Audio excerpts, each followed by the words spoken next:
Jamais sans la grâce, une dévotion matinale qui vous connecte à la pensée de Dieu et vous donne la provision du ciel au quotidien.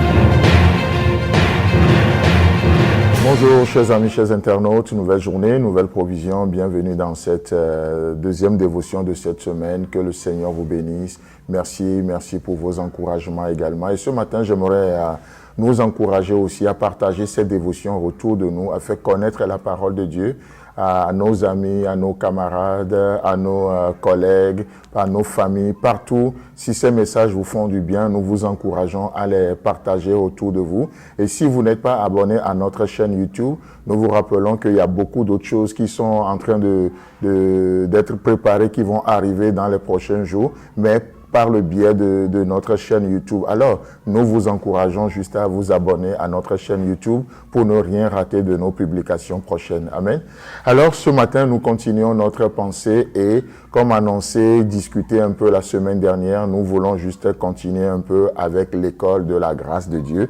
Et pour cela, je vous propose Tite chapitre 2, le verset déjà 11, où il est écrit « Car la grâce de Dieu, source de salut pour tous les hommes, a été manifestée. » Je veux juste m'arrêter là ce matin. La grâce de Dieu, source de salut pour tous les hommes, a été manifestée. Alléluia. Vous savez, ici, il n'est pas question de la grâce d'un être humain. Parce que les hommes aussi font leur grâce. Vous savez, lorsqu'un président arrive aux affaires, il y a ce que nous appelons la grâce présidentielle, n'est-ce pas? Mais laissez-moi vous dire que aussi belle que puisse être une grâce présidentielle, ça reste juste la grâce d'un être humain. Motivé par le cœur de gagner plus en popularité ou peu importe la raison, mais la grâce de Dieu. Dieu n'a pas besoin de gagner en popularité aujourd'hui, non.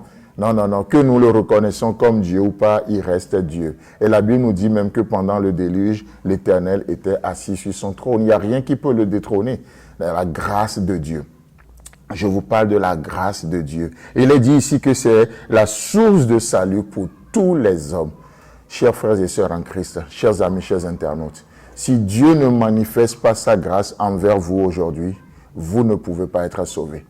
Si Dieu ne manifeste pas sa grâce envers nous aujourd'hui, nous ne pouvons en aucun cas être sauvés. Être délivré d'une situation. Je ne parle pas que du salut en termes de salut positionnel, mais je parle aussi de la vie de tous les jours. La grâce de Dieu nous prend en charge. Et c'est beau de voir que la grâce de Dieu ne fait accession de personne. Il est dit que la grâce de Dieu, source de salut pour tous les hommes. Et vous savez, lorsqu'on parle de tous les hommes, bibliquement parlant, oui, il y a deux grandes catégories. Il y a ceux que nous appelons les juifs et il y a ceux que nous appelons les gentils, c'est-à-dire les païens. La grâce de Dieu, source de salut pour les juifs et pour les gentils et pour les païens. La grâce de Dieu, c'est la source de salut de Dieu pour tous ces hommes. Personne aujourd'hui ne peut se lever, aller les bras dans les mains dans la poche devant Dieu pour faire valoir quoi que ce soit, si ce n'est pour lui rappeler sa grâce. Seigneur, à cause de ta grâce. Et Dieu agit encore aujourd'hui à cause de sa grâce. La grâce de Dieu, source de salut pour tous les hommes.